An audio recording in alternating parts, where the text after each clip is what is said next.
Welcome to the second live Q&A episode on female desire, arousal, and orgasm.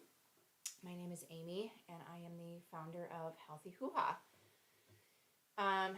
Last week we had a little bit of technical difficulties, and so we started late, and so we didn't really get a chance to talk with people and go over the outline and do everything as planned. So tonight we're going to start at the beginning. And I'm going to go through the general information, and we'll go through desire, and that'll take about the hour. And then I will do a part on arousal and then a separate part on orgasm. So be sure to check back. If there is a lot of interest, I will do those as a live Q&A episode as well. If there's not a lot of interest in me doing a live episode, I'll probably just record them like I'm doing now and give them as presentations and then upload them. But if people are really interested in being interactive and asking questions, I will be sure to do those live. So check back on my social media to see if I will be holding them live each week until we're through, or if I'm just going to upload them. Anyway, so let's get started. I'll pull up the chat here. Hi, Kate. So we have the chat. We'll get right into the outline. So we're going to start. My outline is on my other screen, so you're going to see me checking back and forth between the window and the outline here. But we are going to jump right in. Feel free to put messages in the chat. I have the chat window up, as you can see.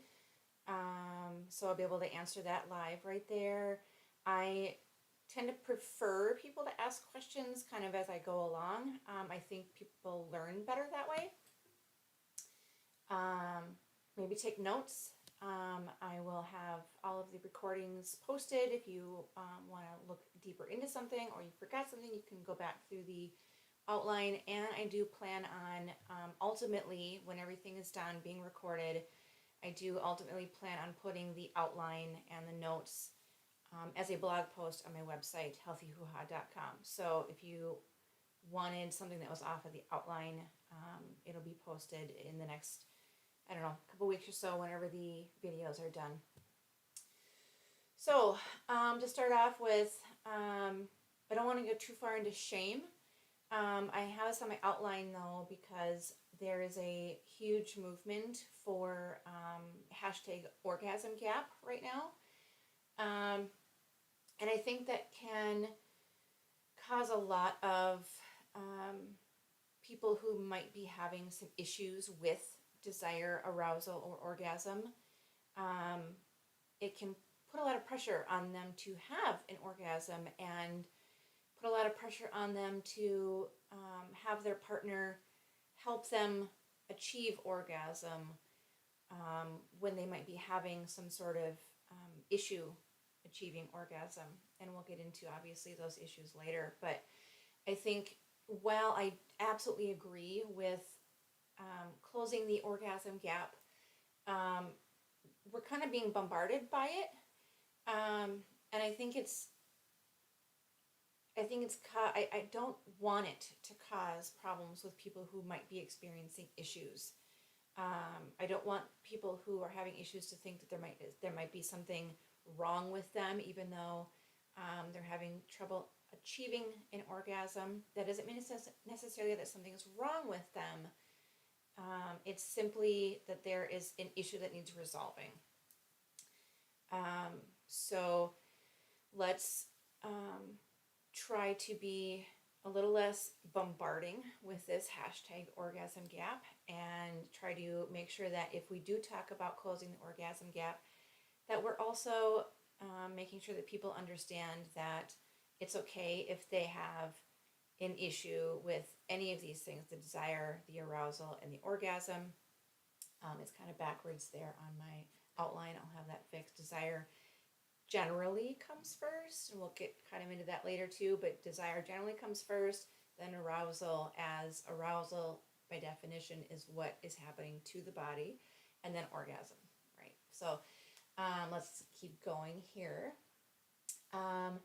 There's also, with the hashtag orgasm gap, or people talking about the female orgasm, we have to keep in mind that there are a lot of cultures that, no matter what you think about these cultures and the cultural beliefs, there are some cultures that sexual pleasure, as you can see here, sorry, my nose really itches, that sexual pleasure for the female is not to be enjoyed, that it is the wifely duty and for reproduction.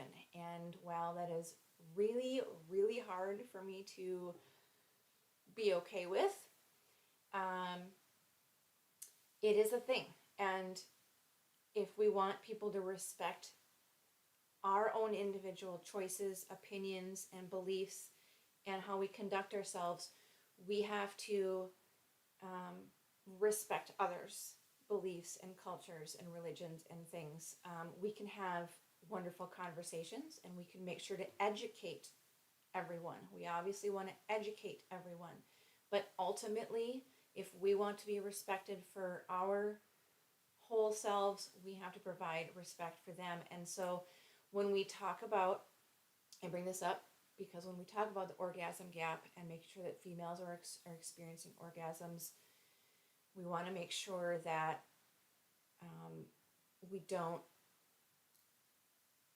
that with those cultures and religions where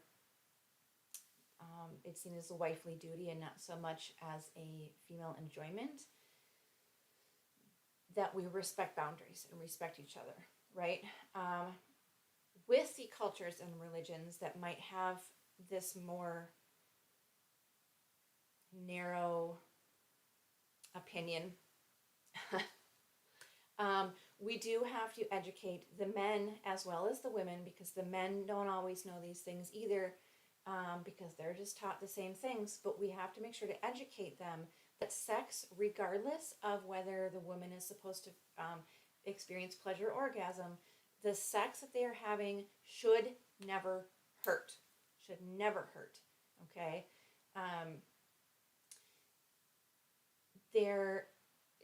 Even the cultures and religions where sex is a lot of times seen as a wifely duty for reproduction, those religions and cultures still teach the classically man and woman that the woman still needs to be aroused.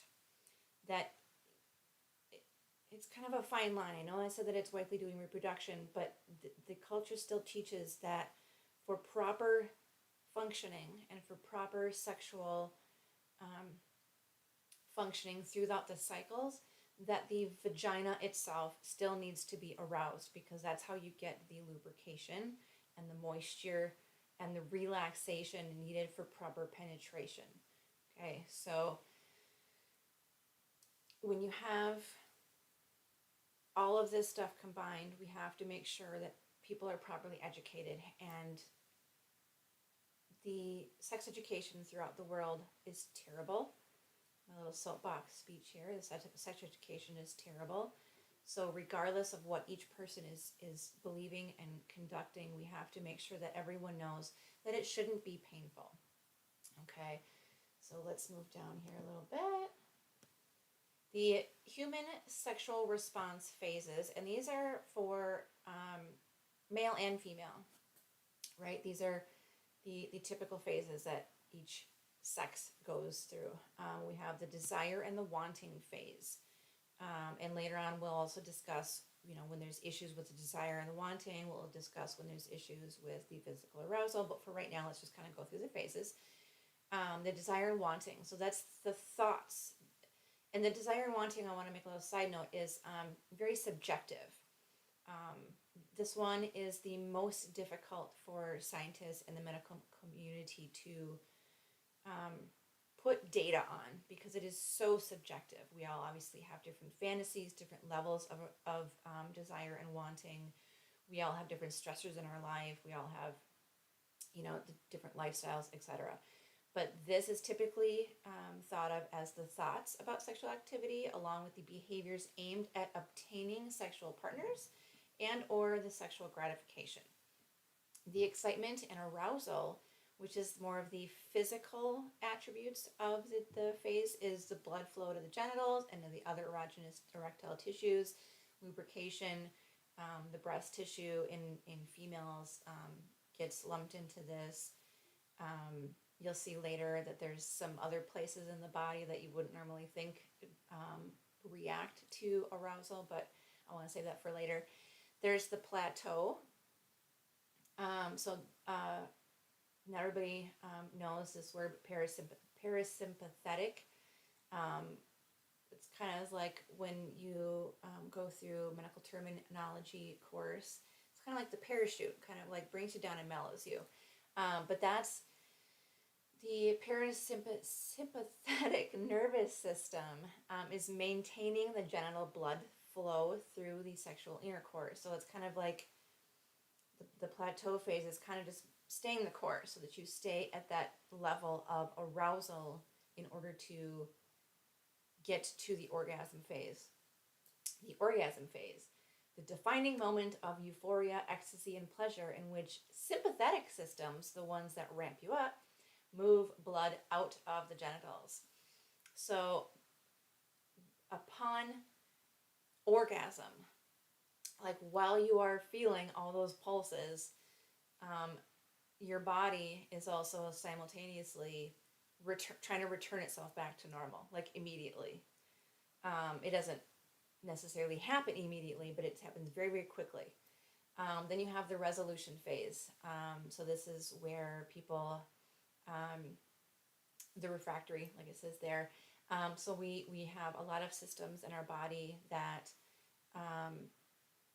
create inhibitory reactions so that our body kind of goes back down to that rest period.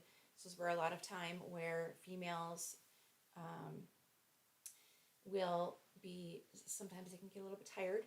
I know we joke about men kind of getting tired and wanting a sandwich after, but it also happens to women a lot of the time too.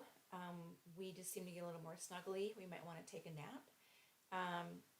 And I apologize. I do my best to be inclusive, but I will automatically just go back and forth between women and females, and sometimes I'll mention biological females.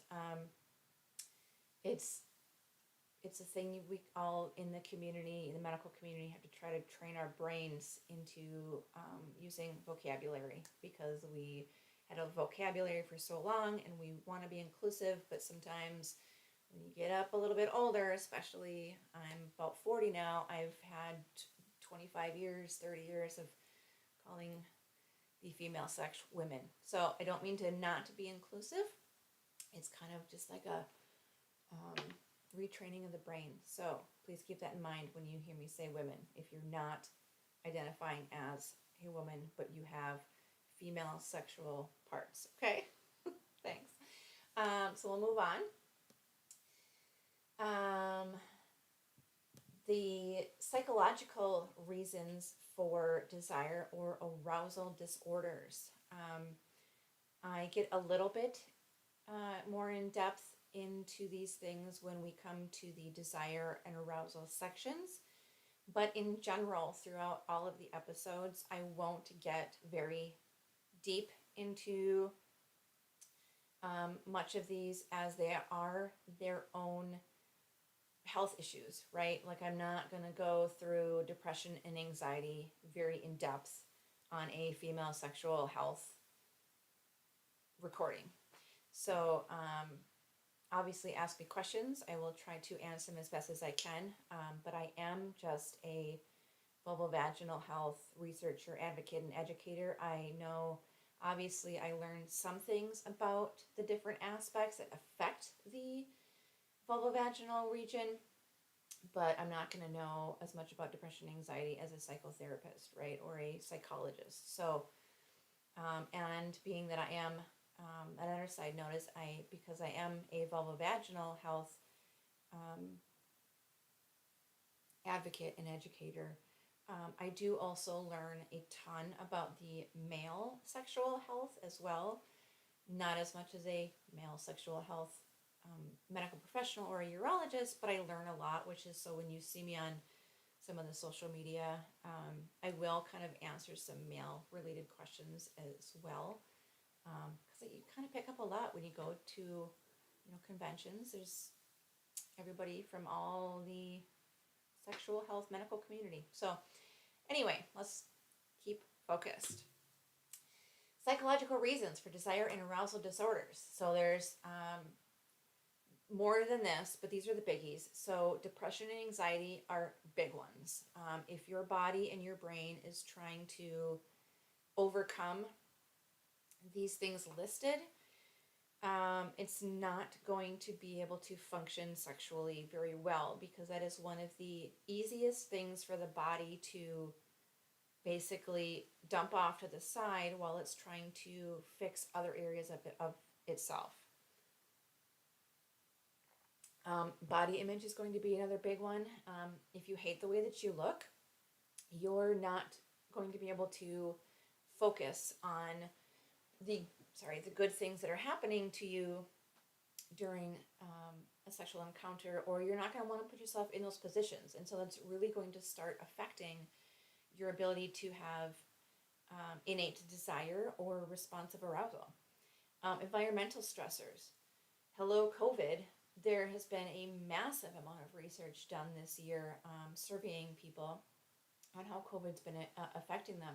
But even before COVID hit, whether you were sick or you had money trouble or you had family health trouble or a fight with a sibling or whatever it was, any of these stressors, even though they might not cause depression or anxiety long term, they are causing it short term. And so your body wants to fix that before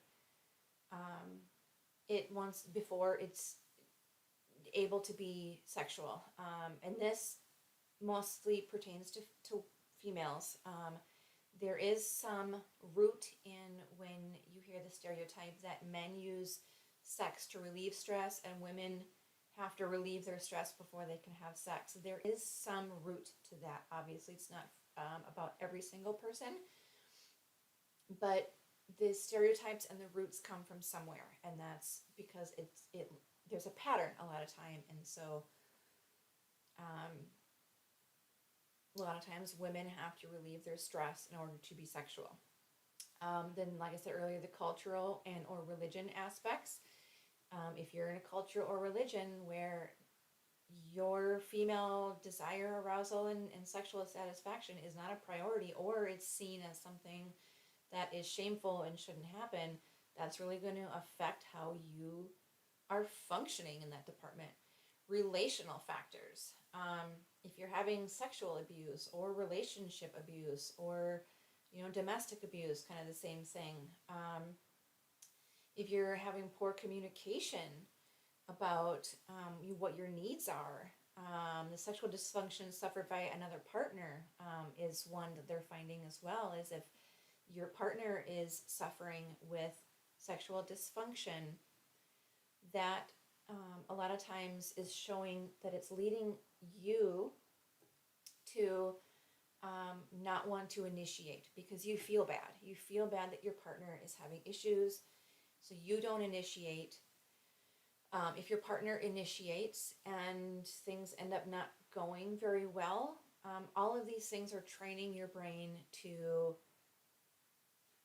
I just realized that my mic isn't on me, so I am terribly, terribly sorry if that was really quiet. It should hopefully get much louder now. I put the mic where it belongs.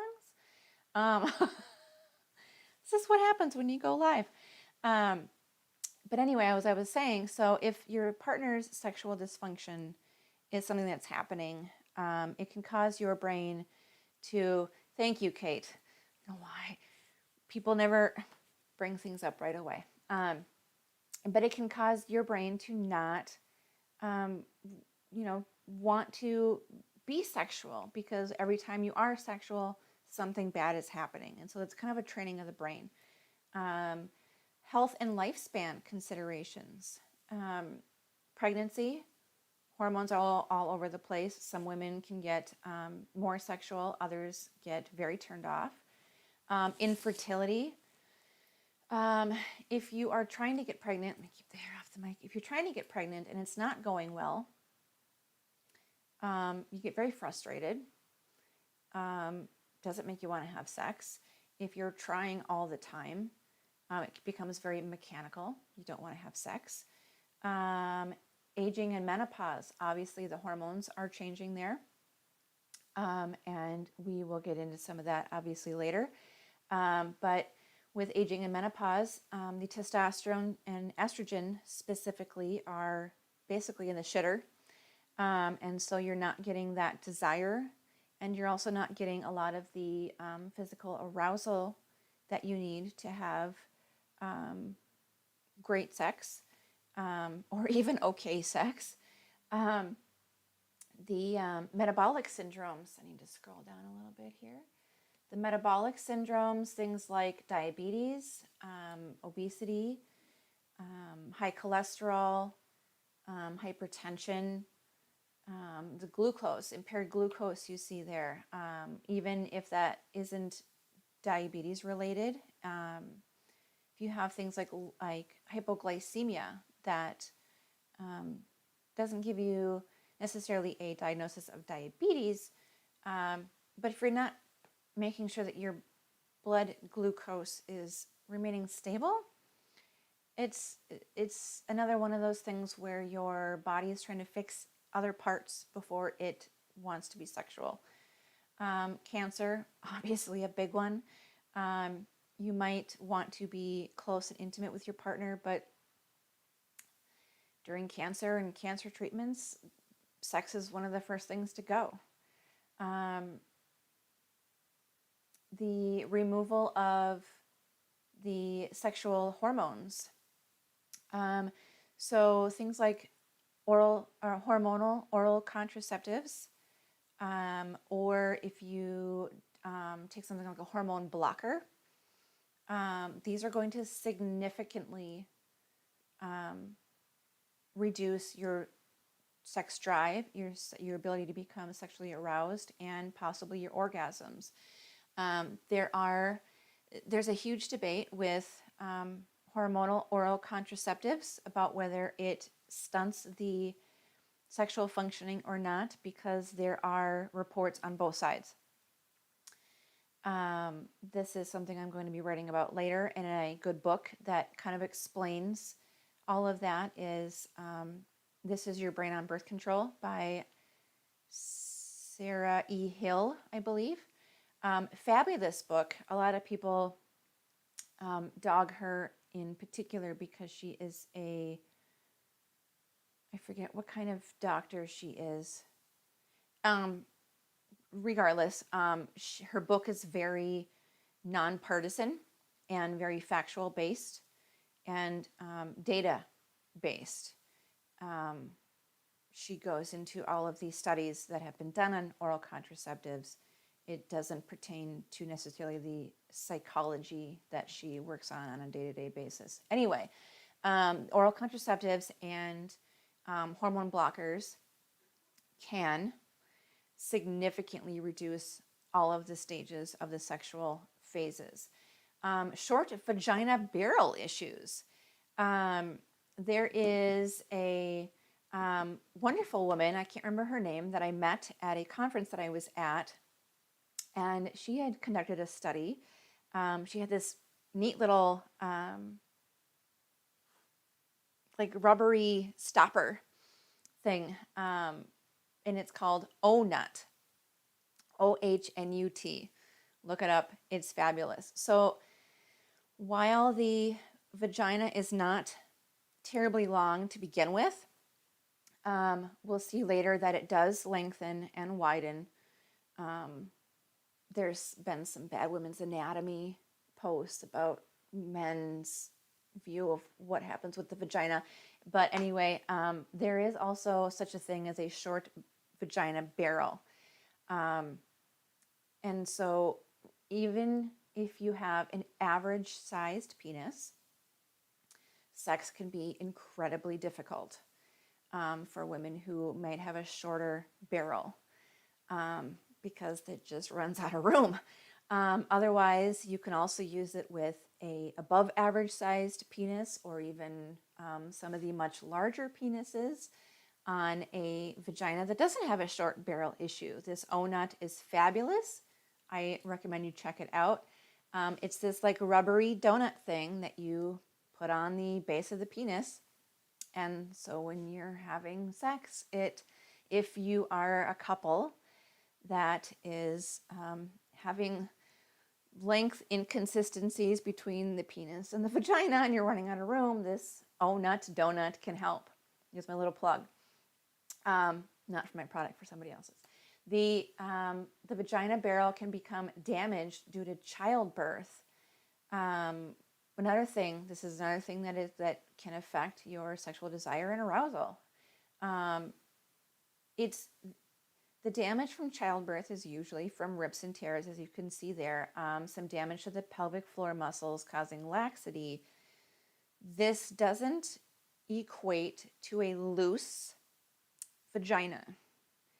There might be a little bit more laxity, but we will see later, and I will say right now that during arousal, the orgasm platform basically tightens up the vagina on the outer third, about a third of the circumference. So even if you're having a little bit of laxity or damaged pelvic floor muscle issues, this does not equate to a loose vagina, as can be thought of a lot of times and posted in Bad Women's Anatomy.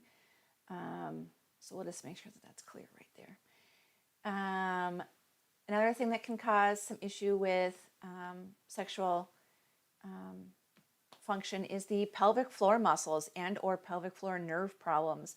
These are massive and will be its own topic that I write about, because it affects an enormous amount of a male or female and male's sexual function. And a lot of the things that the pelvic floor muscles and nerves do, we don't realize that they do to our sexual function until someone tells us, because obviously we're not taught any of these things in school or sexual education or anything, or anything like that by the doctors, unless it's a doctor or a specialist that you go to see. So these muscles and these nerves are significant in our function. Something called and I'm going to pull up some visual aids here, so I may or may not be hidden by my visual aids, but I am here, don't worry. The transverse perineum trigger points can cause something called dyspareunia, and that's basically just painful sex. So let me pull that one up here. We have, my mouse, come on mouse. I have perineal muscles here I'm going to pull up. So hopefully this is big enough for you. Otherwise you can just Google images for the perineum muscles and nerves and things like that. But you can see all these muscles all around all of our bits.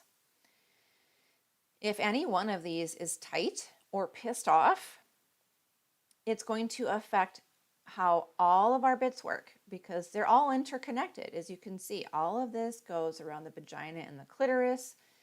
It goes around the butt muscles and the anus. There's the muscles all around here and ligaments and things, and it's all connected. If any one of these is pissed off, you can have some sexual dysfunction. The pudendal nerve that's listed next on the outline, this one's much harder to read. Obviously it's very small, but the main purpose that I wanted you to see here is where all of these nerves and blood flow are going to. This right here is the, right here is the anus, here is the clitoris, the urethra, and the vagina. Excuse me, I need something to drink. So you can see all of these nerves and all of the blood, well, a lot of the blood flow, but this is mostly nerves. There are some, it does say some arteries here. But again, these things are all very interconnected, and so they are significant to our sexual functioning. If any one of these nerves is pissed off, there can be significant decline in sexual functioning. There can even be, real quickly, it can cause itching, just like uncontrolled itching. You're like, what the hell is going on? I can't, things won't stop itching. Well, it's a lot of times one of these nerves in the pelvic floor. Let's see if I have another one. I think I have, nope, that's, okay, so that's all of that. We'll go back to the outline. I think that was all I had for the visual aids there. Another thing that can happen is pain can also occur during post-orgasm due to the contraction of a dysfunctional muscle or irritated nerve. So you might be able to have sex just fine, and then you have an orgasm, and now your whole like vulva area hurts, and you're like, what the shit? Well, that contraction during orgasm could very well have cramped a muscle or pinched a nerve. Yay! So if things don't get better, obviously see a medical professional, and I can put some links. There can be an orgasm, which is no orgasm. It's just well, it's no orgasm. It's just a fancy term for no orgasm. Due to the inability to allow the myotonia, which is the muscle, the muscle tension. I have it later on what that means. So I'm sorry if I'm wrong about that, but it's basically the muscle tension. So the inability to allow the muscle tension and thus the resulting muscle spasm once the muscle tension threshold has been reached. So as the orgasm builds, if you know that you haven't had an orgasm, you'll know that the muscles kind of there's more tension and more tension and more tension in them. But if there is a malfunction, so the nerve fibers in the muscle reach a certain plateau, push you over the edge, contract, then you get the refractory period, right? But in orgasm, if that process has a malfunction, you won't reach over that hump. So you'll have the muscle tension, but it won't get over that hump to start contracting. You could have clitoral pain due to the pain from the pelvic floor, muscles, or nerve, hypersensitivity. So there are a lot of people who have clitoral pain, whether it's all the time. They could have clitoral pain during arousal, and during stimulation, during orgasm. They could have it throughout the whole thing. It's usually due to a pelvic floor muscle or nerve. Sometimes it's due to an infection they're unaware that they're having, but it's usually due to the pelvic floor. Another part of the pelvic floor that can cause sexual dysfunctioning is urinary urgency, frequency, or burning due to the friction of the urethra and surrounding tissues, or referred pain from the pelvic floor, pelvic girdle, or abdominal muscles. This is different from something called the bride's cystitis that I'll mention later. So it's very, very similar, but just enough different. So the pelvic floor can still have the friction along the urethra during sex, but it includes all those surrounding structures, like it says there, the pelvic floor and the pelvic girdle or abdominal muscles. Another thing that can cause the tissue or the sexual dysfunction is the tissue's responses to androgens may vary. So a lot of times I counsel women who say, well, I'm not in menopause, or and so my hormones should be fine, or they were able to get their hormones tested and their blood levels of hormones were fine. So like it shows right here, you can't see my mouse. So like it says right here, so your doctor running a blood test and saying you're fine when you're having painful sex needs to be further investigated, because what is happening a lot of times is that just because your blood levels say that your hormones are fine, and this isn't in every case, I don't want you running off to your doctor and saying, healthy hoo-ha, said that my vulvovaginal hormones were low. There's other things that go into it, and that's why seeing a specialist about these things, they'll be able to look at everything that's happening and determine whether this isn't something you can test for. I have this issue. This isn't something you can test for. So the blood levels are not an accurate picture of what's happening at the tissues.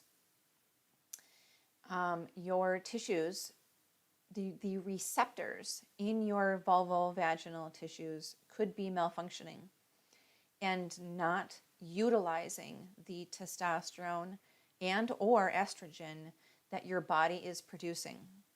And so you might have fine blood levels of the testosterone and estrogen. You might have normal levels of SHBG, sex hormone binding globulin. That might be in normal ranges. You might have normal ranges of everything, yet you are still having vulvovaginal issues. And this is where the specialist will come in and say, okay, well, let's look at everything. And let's try some things. It could just be that your tissues, the receptors in those tissues, are not utilizing the hormones. And so you're going to have painful sex. You're going to have more urinary urgency. You're going to have dryness and irritation problems. So this is something to consider and something to have a conversation with your doctor. I always tell people that I counsel to have these conversations, take this knowledge and have a conversation. Don't go in there and say, I need this, I want this, this is what you need to do, because they're just going to shut down, because they want to work with you. You can't go in and demand things. The medications, a lot of medications will cause sexual side effects. Specifically SSRIs. Now, not everyone has a problem with SSRIs. Not everyone has the horrible horror stories that you see online. But SSRIs are the most common antidepressant and anti-anxiety to cause sexual side effects. Mostly because of how they work. They keep serotonin floating around longer. And that's going to affect the dopamine and norepinephrine levels, two things that you need for sexual functioning. We will see later in further episodes that the dopamine and norepinephrine, which are stimulants, are the main, are very important to sexual functioning. Serotonin is very important to the come down. And so if you've got a lot of come down chemical floating around and not enough of the arousal chemicals floating around, you can guess what's going to happen. Medications to treat high blood pressure. So these affect how the smooth muscle relaxation is functioning, and so the clitoris is very similar to a penis, not exactly, but it's very similar. They both have the blood tubes, to put it extremely simply. They both have blood tubes inside the shaft, and those tubes need to relax in order to allow the blood to flow into the tube. And the clitoris becoming filled with blood and erect is a significant part of how the woman gets to an orgasm. So antihypertensive medications can affect how the clitoris reacts. Anti-epileptics, as you can see here, many cause, not all of them, but there are many of them that cause lowered bioactive testosterone. Females need testosterone, a very, very tiny amount, but we need it. It provides vaginal lubrication.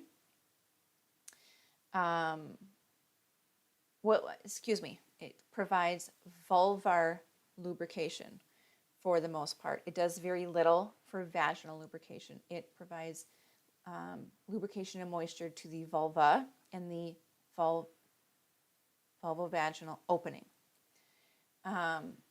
Estrogen is the main component that provides vaginal lubrication, but testosterone ultimately gets converted to estrogen. So messing with either one of those, taking any medication that messes with either one of those, going to cause you issues. Testosterone is also a proponent in females' desire. Hormonal birth controls. Not only do they reduce the sex hormones, regardless of how a female feels while taking hormonal birth control, regardless of whether she notices a lowered sex drive or notices an increased sex drive, regardless of these things, hormonal birth control, it is a fact, scientific fact, that it reduces sex hormones. It has to do these in order to prevent pregnancy. So that should end that aspect of the debate right there. In order for hormonal birth control to prevent pregnancy, it must reduce the sex hormones. And then it provides you with a set of false hormones, mostly progesterone. Sometimes a lot of them have estrogen in them, and these fake hormones, they aren't utilized by your vulvovaginal parts for sexual functioning. And the way that they real quickly prevent pregnancy is they keep the receptors between the HPO axis, believing that the estrogen and progesterone are high. So the brain says these hormones are high, and it sends a signal down to the ovaries to stop producing what it needs to make an egg. Okay, that's extremely basic of how that works. But it reduces the sex hormones and then raises SHBG, sex hormone binding globulin. So any amount of natural estrogen, testosterone, and progesterone you are making through taking the birth control, a lot of times gets gobbled up by the sex hormone binding globulin. And so your vulva and vagina aren't really left with anything to function properly. Antipsychotics affect sexual function mostly by elevating prolactin levels, and this is produced during to create milk in the breast. And if you are actively creating milk in the breast, your body does not want to make another baby. Okay, it's doing things to prevent you from making another baby. You're nursing one already. I'm not going to get too far into that one, but it does show that antipsychotics, a lot of them are raising the prolactin levels.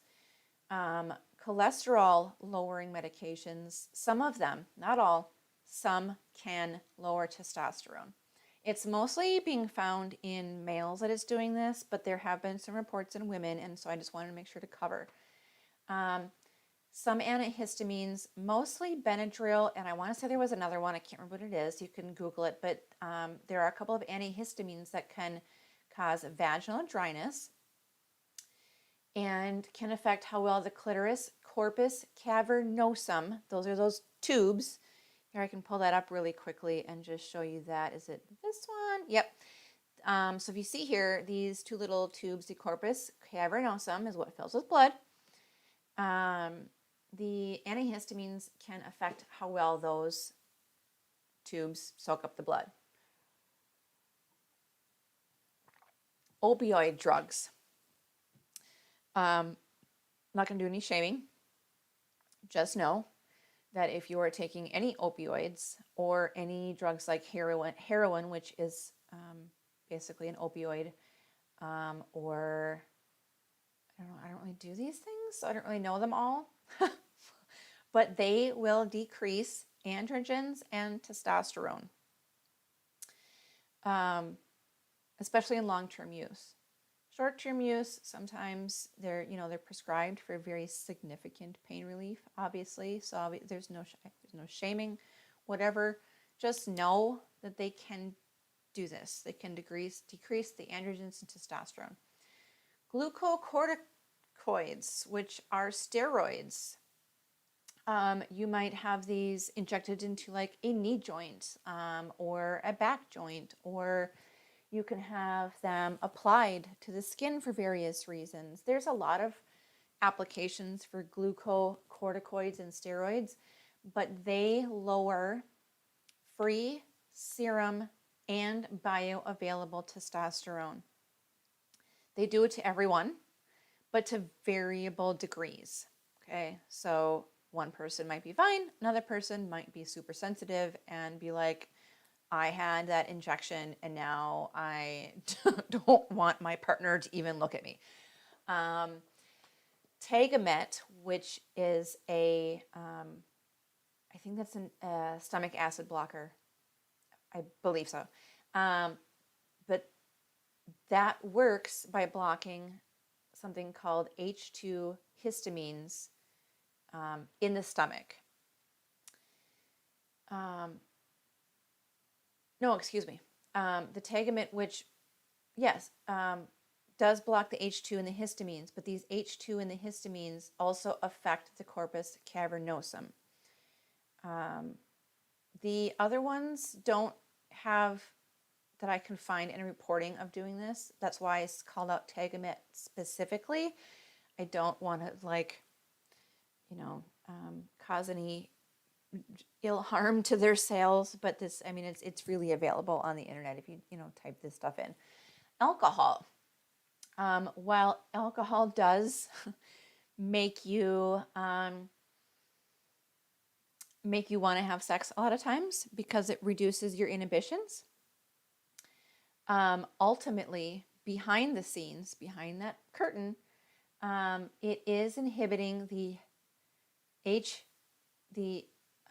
hypothalamus pituitary gonad axis. The HPG axis, sometimes referred to as the HPO axis in females, the O being ovaries, but it reduces the release of gonadotropins, which are sex steroid stimulators. So it reduces the release of those from the pituitary, thus reducing the androgens, which are how our progesterone and testosterone are created, and then ultimately our estrogen. THC. This is another thing that you have half the population saying that it makes sex better, makes them want to have sex, and half the population says it gives them anxiety. Well, it does both. It will make a certain portion of the population have the increased sex drive and better sex, and it will make that portion of the population who experience anxiety. That's based on how your brain's receptors function. I wrote an article about how THC and estrogen intermingle, if you want to check that out. But for the episode here, it can give you cotton vagina, just because it dries out the tissues for some people, essentially. A little bit more explanation of how this stuff is happening behind the scenes is, as you can see, it says that it gives a negative feedback of the THC. So we have what's called and every single person on the planet has what's called an endocannabinoid system. This was discovered a couple decades ago. And this, we are finding, is how our body maintains homeostasis. Even if you never come across pot, marijuana, weed, THC, CBD, whatever, if you never come across this, you still have the endocannabinoid system. It was named the endocannabinoid system because we kind of discovered it trying to figure out how we were affected by marijuana plants. And so they're like, okay, well, we found this system. We're not entirely sure how it all works yet, but we're just going to call it endocannabinoid system because that's what this is kind of relating to. But everybody has it. And so even if you don't ever come across the marijuana plant, you still have this system. It's still what regulates your homeostasis.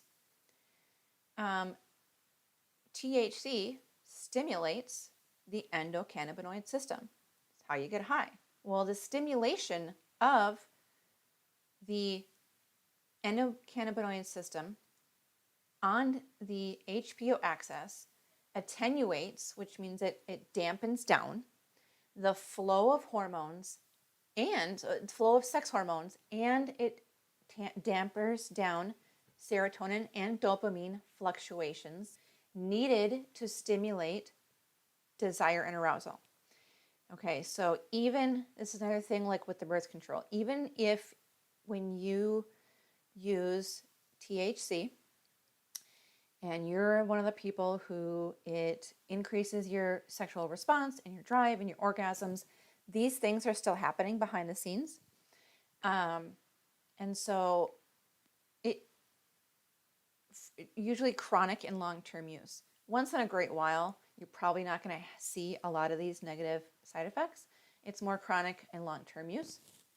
But even if you have, like I said, the increase in desire and orgasms and sexual functioning by using THC, these things are still happening behind the scenes. About half of the it says right here, about half the population experience an increase in desire and sexual satisfaction after ingesting THC, and about half experience increased anxiety. It all depends on what your receptors specifically are doing in your brain. If you're prone to anxiety, you're probably going to be prone to anxiety when using THC. So just be aware that long-term use of the THC will cause more and more and more of these sexual side effects. Now, we have something called non-concordant, meaning that our body can behave in a certain way in disagreement with our mind. God, we're already coming up on the hour. I'm just going to keep going. If you guys, give me 1 second to check something here.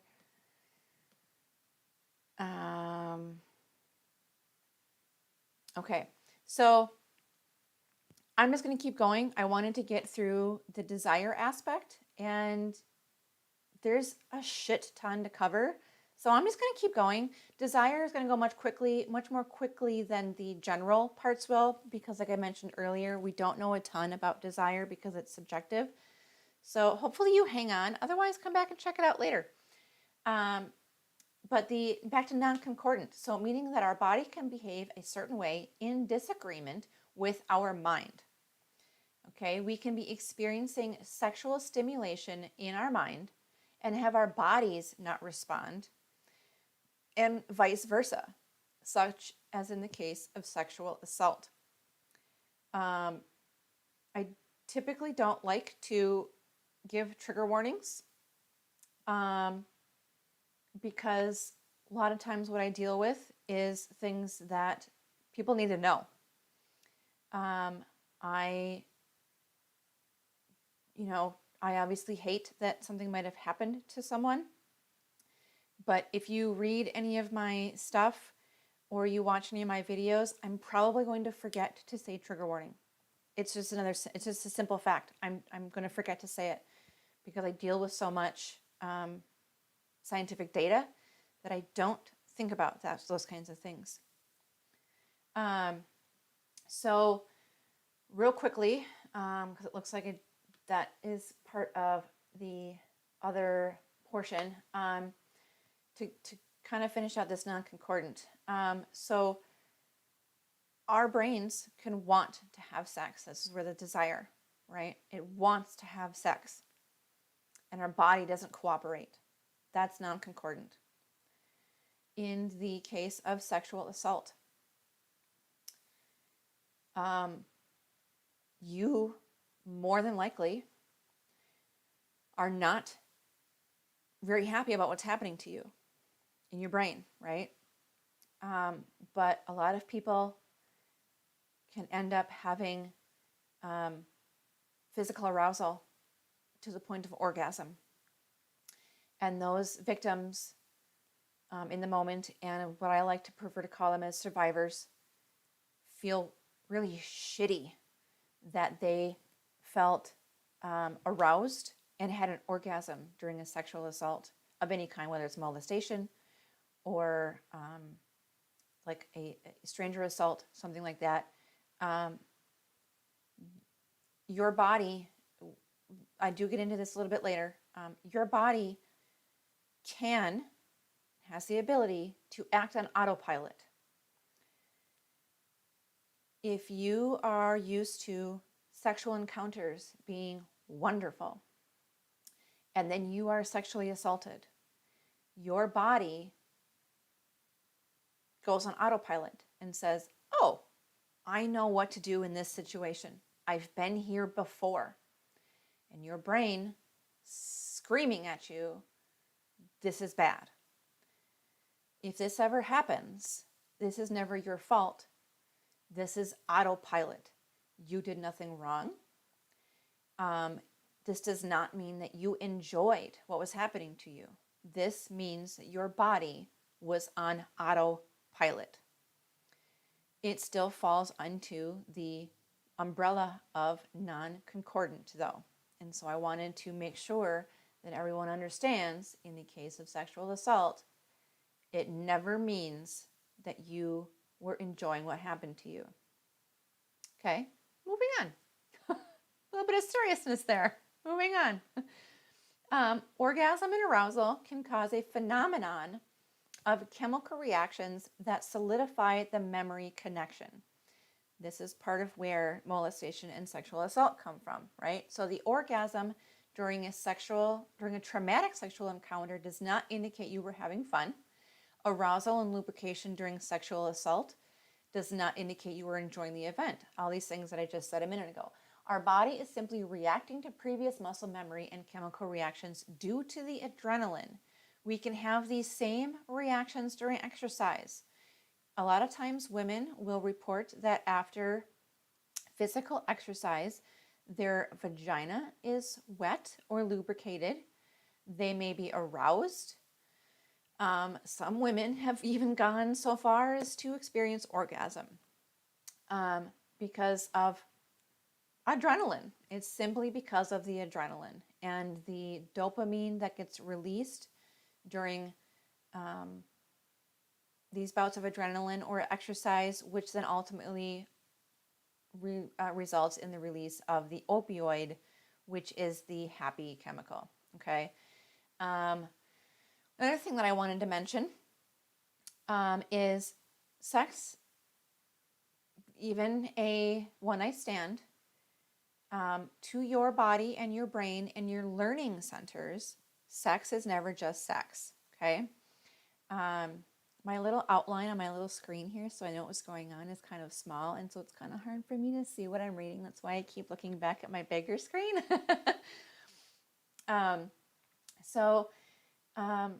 But yeah, to your brain's learning center, sex is never just sex, okay? So oxytocin is excreted simultaneously during sexual intercourse between the both sexual partners, okay? You can see that. The parallel release of oxytocin reinforces the sexual arousal of both parties and is associated with affiliative, non-aggressive behavior, favoring the formation of pair bonding. This is something that we have a lot of trouble getting hard data on, but scientists suspect that we can smell oxytocin. Okay, it's kind of cool, but it's something that we can't really pin down. And this, I think, is where the parallel release of oxytocin during a sexual encounter comes from, is because we can smell it. This is where they think the mother and child during nursing bond gets reinforced, is because it's being smelled. The oxytocin plays an important role in sexual responsiveness, arousal, and orgasm. It's not just something that is secreted during a mother-infant situation. So while we are able to have one-night stands and move on, or have a relationship and move on, or any of these scenarios, or maybe just even casually date somebody, our learning centers don't see sex as just sex, because of the oxytocin. Plain and simple. The oxytocin gets released, we smell it between each other, and a very, very small to a large amount of pair bonding formation happens. I used to joke that if I had sex with somebody when I was younger, before I was married, that even after breaking up, or even if it was just a one-night stand, if I thought about that person having sex with somebody else, there was a little bit of jealousy, a little bit of territorialism. I don't know if that's a word, but I would feel territorial. Not because there was necessarily any kind of like emotional connection or desire to be with that person, but because I peed on that. That was mine, because the pair bonding. But I am also very sensitive to those kinds of things. Not everybody is. Sometimes people don't experience this pair bonding. Maybe they don't smell the oxytocin from somebody as much, or they're not putting off as much. But to wrap that up, your brain's learning center doesn't see sex as just sex. Let's see. Desire, and it's only 9:05, so we have the whole rest of the hour or whenever I get done, to get to desire. I don't know if it'll be a whole hour, but I'm cutting this off at 10 o'clock because I have other things to do. So let's see. Desire is a psychological interest in sex and one's willingness to work for sexual reinforcers. That is the definition. It is very subjective. So it's hard to get data on this. We are all very different. When we answer questions about these things, it's not something that we can put a probe into, or a monitor on, or put an image to. It's in our brain.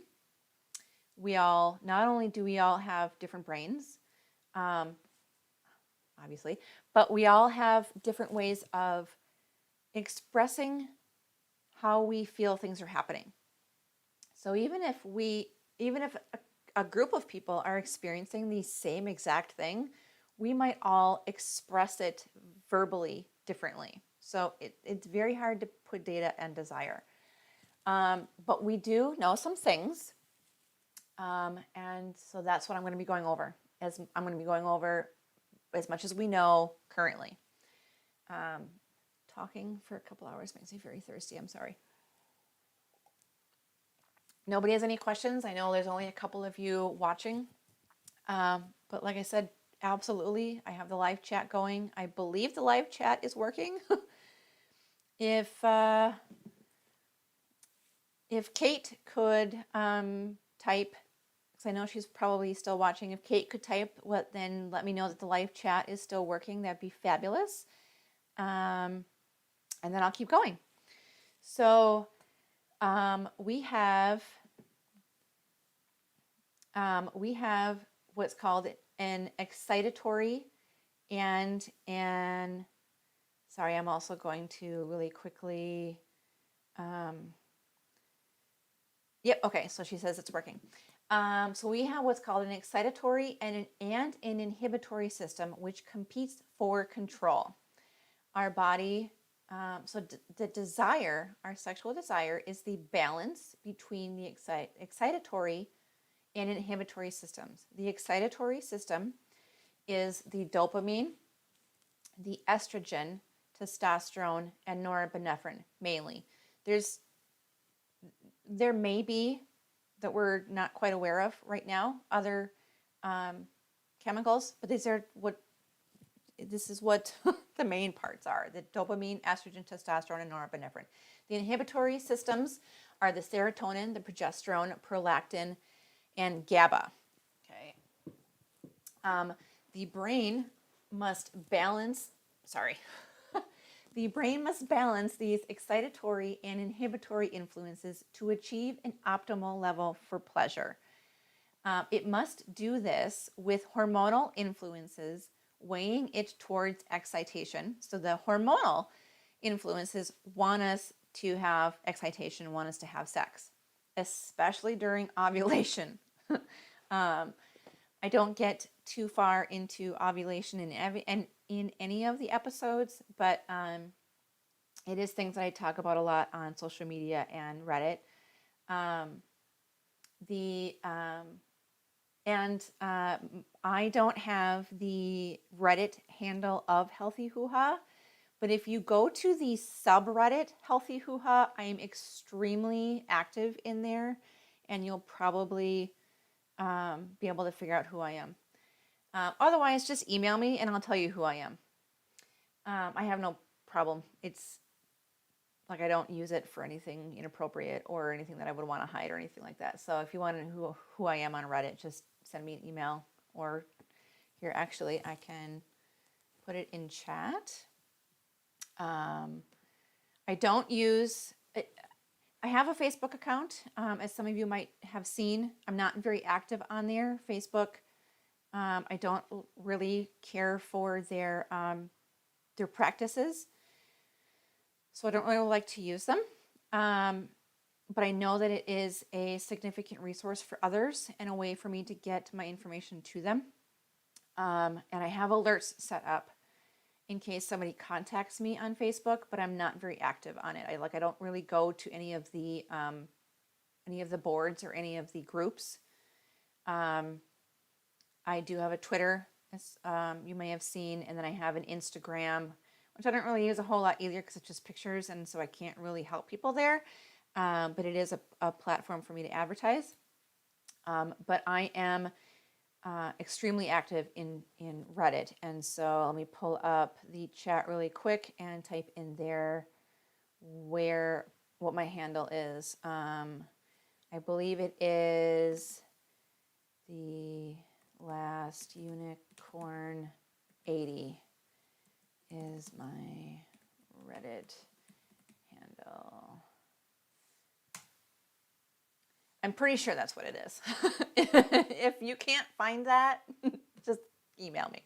So getting back to what we're talking about. So I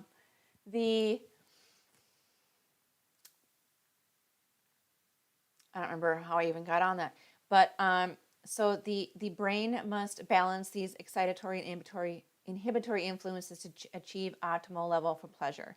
So talking about ovulation, I was saying that I talk a lot about that on Reddit when I'm helping people there. So Ovulation is a time of the menstrual cycle where the hormone influences want you to seek sex, have sex, and so it's weighing towards excitation, and the experience directing attention and behavior toward individuals and stimuli previously associated with sexual reward. So we've got one part of our body that wants to seek out sex, and then another part of our body, or our brain chemistry, that wants to increase the inhibitory influences so that we are mellow and doing other things with our lives, right? Because our brain knows that we can't just sit and have sex all the time, and so we need that inhibitory influence in order to get other things done.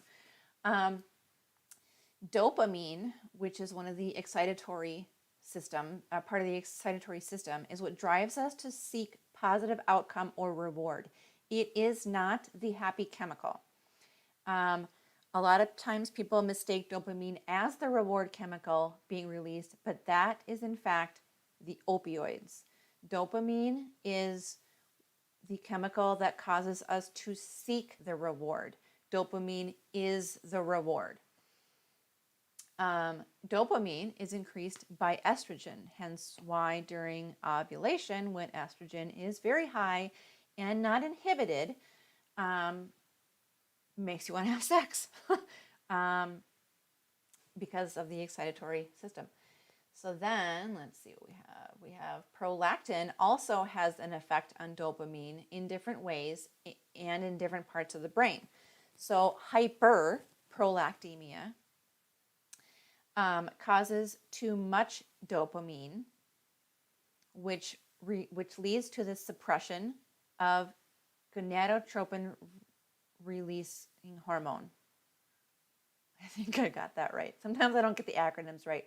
Which also, when the hyperprolactemia, which is causing too much dopamine, that ultimately leads to a decrease in the HPO axis's function and stimulation of the sex hormones. Because remember, we want to maintain homeostasis. So if one thing is getting too high, our homeostasis mechanisms cause the other systems to then cause homeostasis. So the dopamine is getting too high, and it is leading to the suppression. So okay, let me back up just a second. It's all very complicated. Dopamine gets really high. The endocannabinoid system says, "Whoa, too high, too much." The endocannabinoid system tells the HPO axis. Let me pull that up really quick. That I have a little diagram for that. So the HPO axis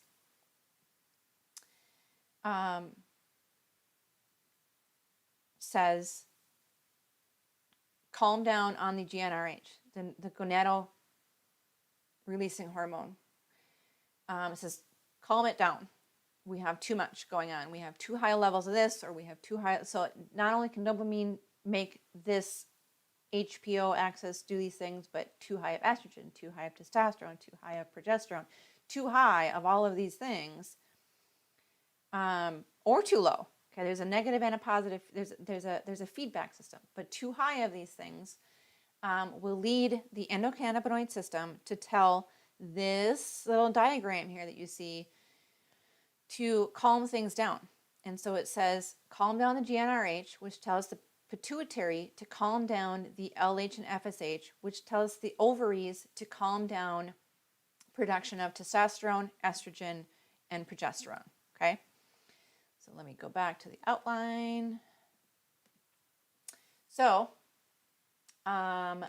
the reduction from the HPO axis function and a cascading effect on the sexual health and response from reduced ovarian production of sex steroids.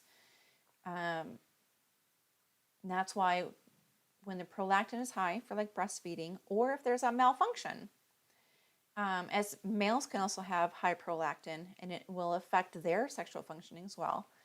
But that's why when you have the high prolactin during breastfeeding, your body it's basically a natural birth control, because it's telling the endocannabinoid system to tell the HPO, to tell the pituitary, to tell the ovaries to shut down production. We'll also discuss prolactin later in the orgasm section, but prolactin is increased immediately after orgasm. It's that inhibitory and refractory portion of the sexual response phases. Serotonin is massive, and actually, I want to say over 75% of it is in our intestines. I think I got the percentage right. I may have gotten it wrong, but we'll just go with most. Most of the serotonin is actually in your intestines. So serotonin is a massive world in of itself. Okay, so we're only going to touch on it, and I'm only going to put things super simply. But super simply put for this episode, serotonin is increased by progesterone. Progesterone and serotonin are an inhibitory. GABA is also increased by progesterone. GABA is a chemical that makes you sleepy and mellow. So you will see that both serotonin and GABA makes us calmer, more mushy individuals instead of the excited and driven to reproduce individuals. As serotonin is part of the inhibitory system. Desire and vaginal response to erotic stimuli is increased in women with high testosterone levels. We're not quite fully sure if it's the testosterone itself, if it's because the testosterone, the testosterone is significantly linked to a woman's libido and desire, but scientists and studies are not able to definitively determine if it is due to the testosterone itself, or that when it is low, thus so is estrogen low, as testosterone is aromatase turns into estrogen, or if it is a combination of both sex steroids. Based on the data, it looks as though it is due to both hormones, simply due to the testing we have done on levels, but the exact mechanism is still unknown. I can tell you that I am on both estrogen and testosterone, as I have hormone receptor issues and some ovarian issues. I've been on it for quite some time now, and I'm very, I can't think of the word. I notice like everything that happens to my body. So I will notice if when we first were trying to figure things out with the hormones, that testosterone alone does not create a fully functioning sexual ability, and neither does just estrogen. We need them both. We're just not quite sure why, because obviously the testosterone does one thing or some things, and estrogen does some things, but without them both, we don't have a full picture, right? Okay. So combined supplementation with estrogen and androgens promoted sexual desire, sexual arousal, and increased numbers of fantasies versus estradiol alone. So even though testosterone is turned into estrogen, we still need the testosterone to be the whole picture. Testosterone alone significantly made better both sexual desire and satisfying sexual activity, and 6 weeks of estradiol was associated with global increases in the brain for erotic and neutral stimuli. So,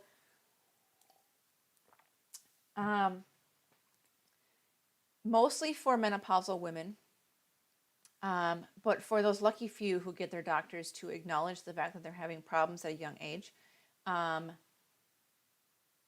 testosterone is given for low desire in females. But females that were only given testosterone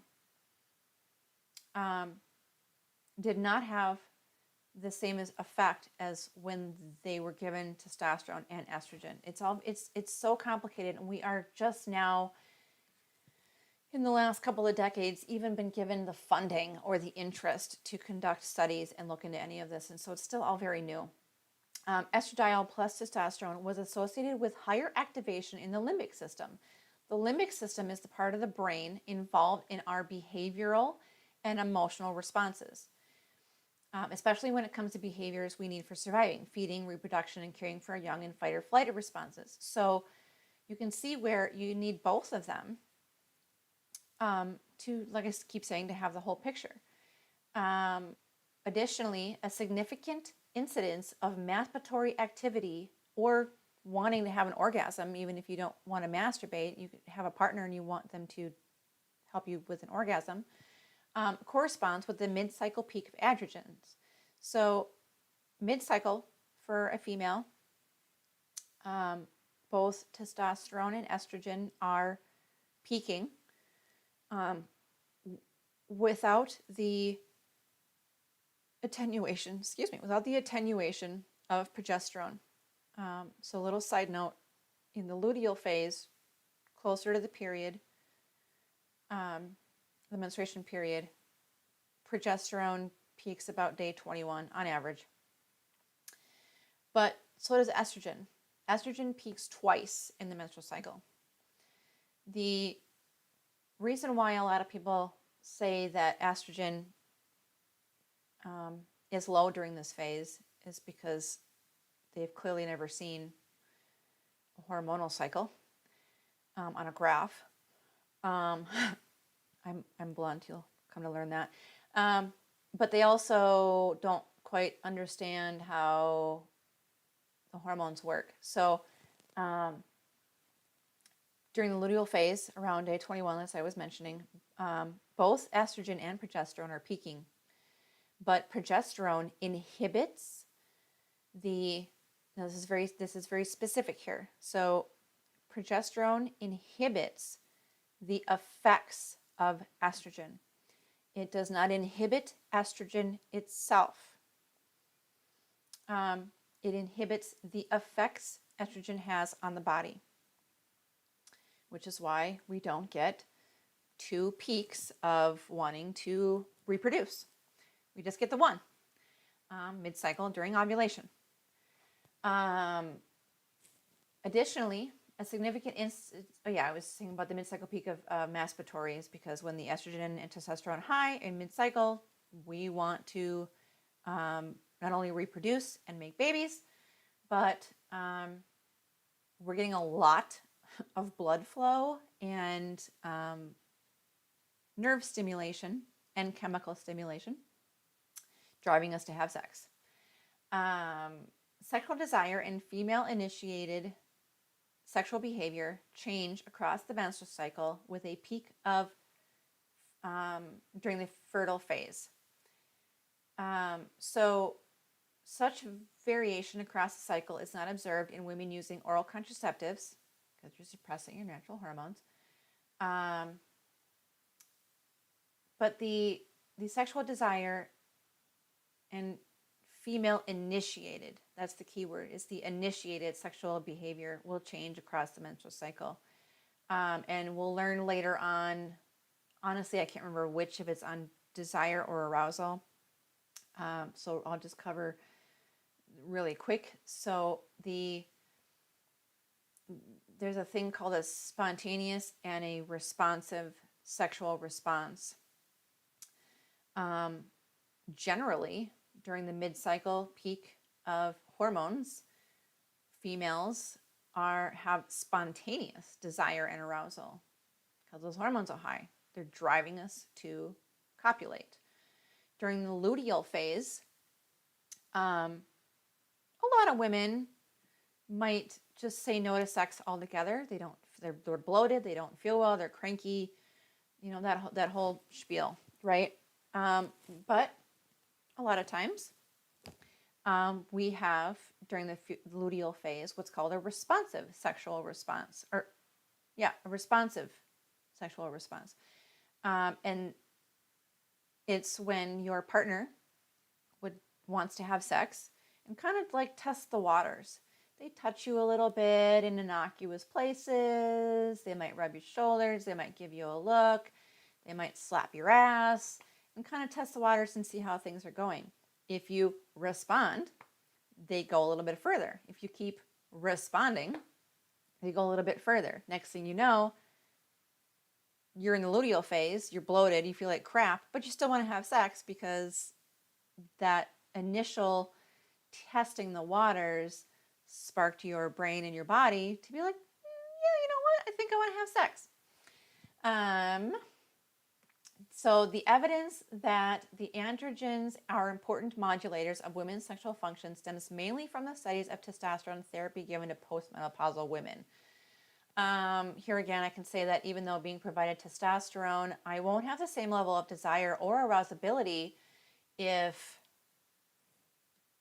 I don't have my estrogen therapy. I thought that I plugged that in. Give me 1 second.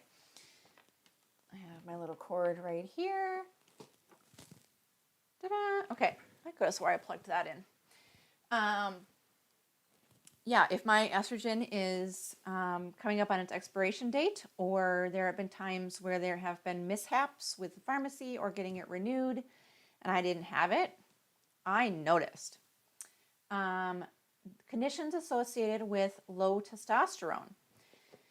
Spironolactone, a common acne medication. I don't like this medication whatsoever at all. Hate it. Think it's terrible for us. I understand why some people use it.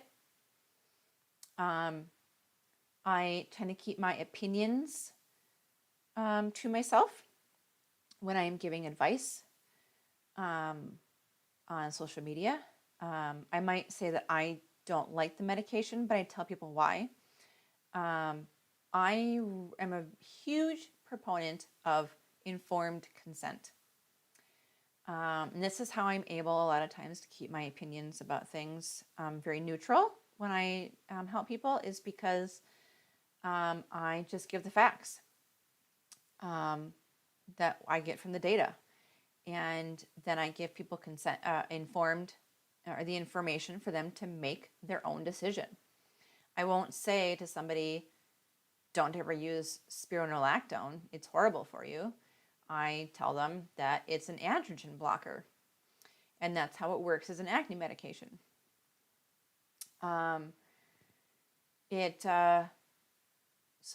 testosterone and other androgens can cause acne. There's other reasons too, like inflammation and dairy allergies and things like that. But testosterone and androgens can cause acne. That's how spironolactone works, is it blocks the androgens. Well, if you're blocking the androgens, you can imagine what's happening to your vagina and your vulva. The androgen blockers for transgender people. Unfortunately, not enough transgender people who seek androgen blockers are getting all of the information about the medications that they are seeking. And so they get put on androgen blockers. And then they start having sexual function problems. And they don't know why. One more, hold on. They don't know why. Well, the doctor either wasn't properly educated, or the doctor failed to educate the patient of what could happen by taking an androgen blocker. Androgen blocker is a testosterone blocker. If you're not making testosterone, you're also not making estrogen. You're going to have significant sexual side effects. Same thing with with a biological male taking an estrogen.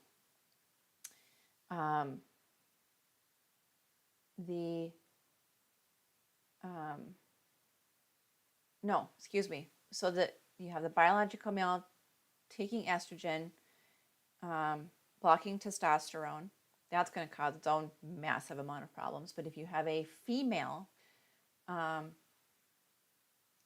you have the estrogen blocker, going to cause a whole host of problems. And then you have the addition of testosterone usually a significantly high amount of testosterone in order to create the typical male tendencies and characteristics. That was the word I was looking for. These are going to cause a lot of problems. Glucocorticoid therapy, like I mentioned above, hormonal birth control is associated with low testosterone because of the high SHBG. Anorexia will cause low testosterone, and POI, which is primary ovarian insufficiency. Causes for low estrogen. In case it wasn't clear, that the low testosterone and low estrogen are going to be significant reasons why you don't have desire. Also, arousal and orgasm, because they're all interplayed, but they're going to be reasons why you don't have desire. Causes for low estrogen: hormonal birth control, the POI, the primary ovarian insufficiency, excessive exercising. Other eating disorders besides anorexia, such as bulimia, maybe some binge eating, and a couple of various other health conditions. There is some issue with PCOS,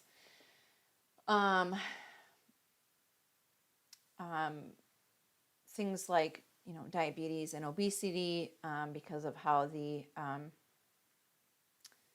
estrogen is stored in the fat cells, things like that. Other reasons for another thing about desire is a small degree of stress or threat in humans can be arousing. So you think of something naughty or mildly painful, can be arousing for a lot of people with low levels of arousability. Or just anybody. But for people with low arousability, those stressors or threats, perceived threats, kind of like a threat fantasy, can really help somebody with low desire, because it's that adrenaline factor I mentioned earlier. Translated to a sexual situation, such arousal could be directed into sexual activity, perhaps to the point in some individuals that it becomes a necessary antecedent, so basically necessary. Anger, fear, or even short-lived terror can be a prelude to sex specifically because it stirs passion or arousal that leads to an excitation transfer into sexual excitement under the right circumstances. So the adrenaline is going to spike that excitatory I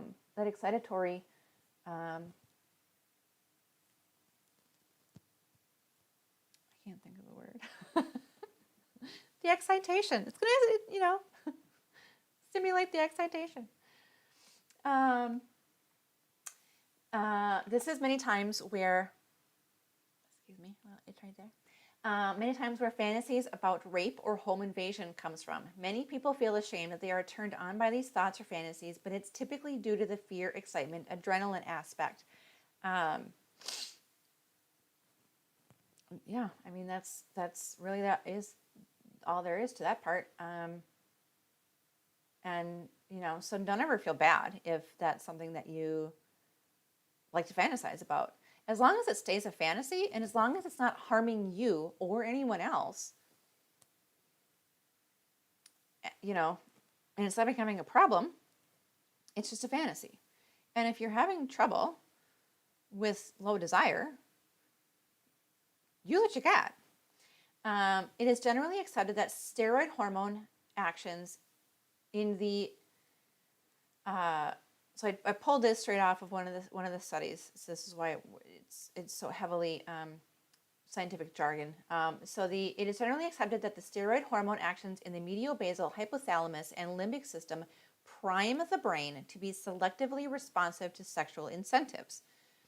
Such priming involves molecular actions that result from the binding of androgens, estrogens, and progestins to specific hormone receptors that lead to the synthesis of different neurotransmitters and the transmitter receptors. This creates a neurochemical state in which sexual stimuli are tended to selectively and are more likely to induce sexual responding, which is why many naturally menstruating or normally cycling females will report that their sexual desire rises steadily in the week prior to ovulation and peaks around the time of ovulation, only to be followed by a precipitous decline over the subsequent week. Very generally, this is what I mentioned earlier, where when the testosterone and estrogen rise mid-cycle, they're,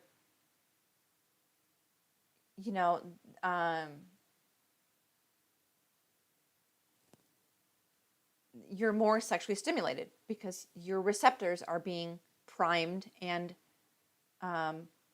lock and keyed more.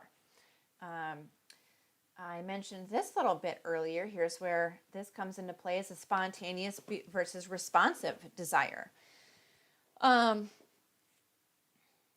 There are narratives where humans can be either the initiator, which typically is what happens during mid-cycle ovulation, due to having an endogenous desire and arousal, but we can also become turned on due to a partner attempting to engage in sexual events. Both of these narratives are okay and consensual and normal. I use quotations for the normal because normal obviously does not mean that if this isn't happening for you that you're not normal. This is just stereotypical, it's typical, you kind of get the point. Sometimes we want to be intimate with a person, but our hormones, especially females, due to our cycles, aren't in a place where the hormones are initiating the desire or arousal without having some prompting. Having one of the medical conditions or one of the medications that I mentioned earlier, or having a sexual dysfunction or desire dysfunction obviously plays a role into this. I was just counseling somebody about this today who thinks that they have HSDD.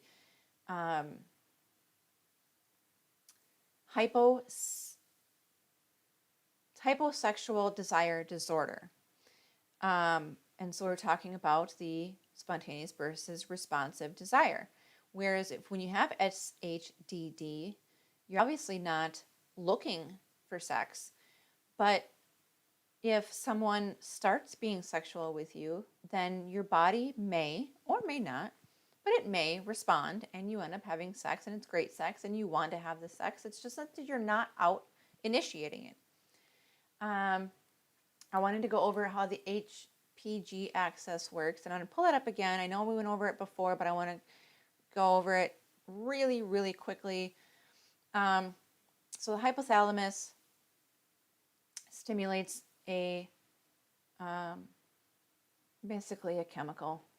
I mean, the hormones are chemicals too, but it's basically a chemical, GnRH, which then stimulates the pituitaries to then stimulate the luteinizing hormone and the follicle stimulating hormone, which happen at different times of the month. LH and FSH can do overlap, but for very narrow spot, to promote the release of the egg. But the LH and the FSH prompt the ovaries to do what the ovaries are supposed to do. The ovaries then create the estrogen and progesterone, which then provide the negative feedback to the pituitary and hypothalamus. So if one of these parts aren't functioning properly, this can have an effect on desire. But this is also partly how desire, works, is by getting the proper amount of sexual steroids produced and then negatively fed back to the hypothalamus and pituitary. Okay, we'll back to the outline. Sexual experience allows us to form instrumental and Pavlovian associations that predict sexual outcomes and thereby direct the strength of our sexual response. Meaning that if we have good sexual encounters, our brain, it's getting really hard for me to look at the little text on my live stream screen. because it's getting late and my eyes are getting old and tired, so I keep having to look at my big screen more and more. I'm really sorry.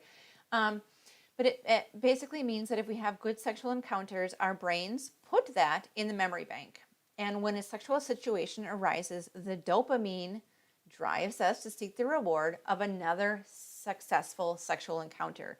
Or in the case of when dopamine is too high, such as the mid-cycle, the dopamine will cause us to start a sexual encounter.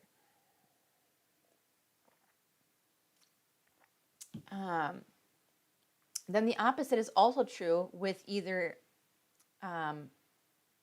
a negative or multiple negative sexual encounters or the extreme of sexual abuse or assault. The brain learns. If it learns sex is good, it will cause you to seek it out. It will cause the desire. It will cause desire to start in the brain, then to start in, the sexual bits that we all have, right? But it learns. If it learns that sex is good, it will cause you to seek it out. If it learns that sex is bad, it will prevent you from having desire, for as it doesn't see that there is a reward. The brain also has to choose between different drives and motivations. Due to hormones and other neurochemicals floating around the excitatory system is driving you to copulate from the bottom up. So the excitatory system it is going to cause more blood flow to the genitals, which like during mid-cycle, you might notice that your genitals are aroused before your brain even realized that it wanted to have sex. And now all of a sudden you want to have sex and you're like, whoa, okay. But that's a bottom up. And so and then the inhibitory system is using executive function in the brain and reasoning to inhibit you from copulating from the top down. And so that's where that balance is the excitatory is like, no, I want to reproduce. And then your brain's like, but I have to work. And so, or I, have to go pick up the kid, or I have to go grocery shopping. And so I can't have sex right now. And so you're going to have to know, do we eat or do we have sex? Do we seek shelter or can we have sex? Do I have good memory connections with sex, or is it something that causes me to have anxiety? And thus my brain goes into protection mode.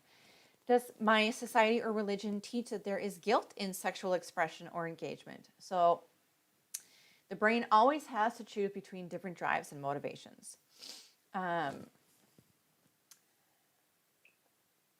About 15 minutes. Oh, I hope I get through it all. A huge issue in understanding how the whole desire mechanism works is that we don't fully understand how our own hormones and bodies work. We know that dopamine is excitatory and is increased by estrogen mid-cycle, but we also know that serotonin is inhibitory and that estrogen acts as an SSRI, thus resulting in enhanced serotonin functioning, which progesterone also plays a role. But very simplistically, the progesterone changes the serotonin receptor shape. So you can see, I put this here, so you can see there is so much happening inside the brain that we just don't fully understand yet. And that then there's the fact that I'm not a sexual response neurobiologist, but I only really study and research the vulvovaginal related health issues.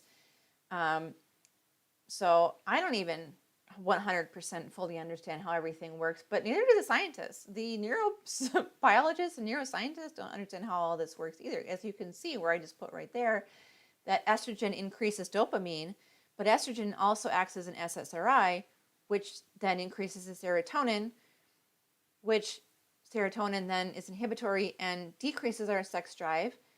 And progesterone changes the shape of the serotonin receptor. So it's all like this revolving ball of what the hell is happening in our brain. It really, it is. It's a revolving ball of what the hell is happening.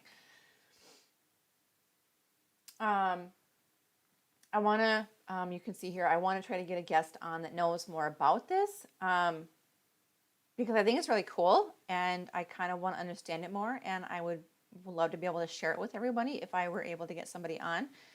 But that's not necessarily the focus of today's video. So HSDD, as I mentioned earlier, was hyposexual desire disorder. So it's desire for and fantasy about sexual activity are chronically or recurrently deficient or absent. This could occur because of a hypofunctioning excitation. So your excitatory system could be malfunctioning, or your inhibitory center and your could be over functioning, right? So, however, sexual dysfunction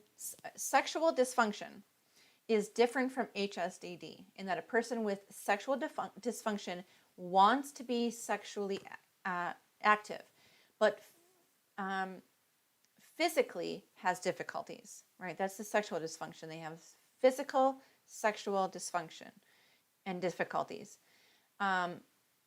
such as arousal abilities or problems with orgasms. HSDD is the desire aspect. You don't have that desire. And so sometimes, not too often, but the data is aware of anyway. It might be happening that the data just isn't aware of because people aren't reporting it. But the data shows that the people with HSDD, for the most part, can still function sexually and physically, or function physically and sexually, where their body responds. They just don't really have the desire for it. Drugs to treat HSDD, I don't know how to say that. Bremelanotide, it's getting late. That stimulates dopamine release. That is on the market. at.I is also on the market and is a serotonin antagonist, which means it keeps the serotonin low. Still in trials, as you can see, are these other drugs and what they do. The Lorexis regulates dopamine, serotonin, and norepinephrine. So basically, so Lorexis is Wellbutrin, the brand name of Wellbutrin, and trazodone. Libridos is still in trial. It's an anti-anxiety and testosterone. And Librido is testosterone and sildenafil, which I believe is an ED drug. Cialis, I think. Or is that one Viagra? I don't remember, but it's an ED drug,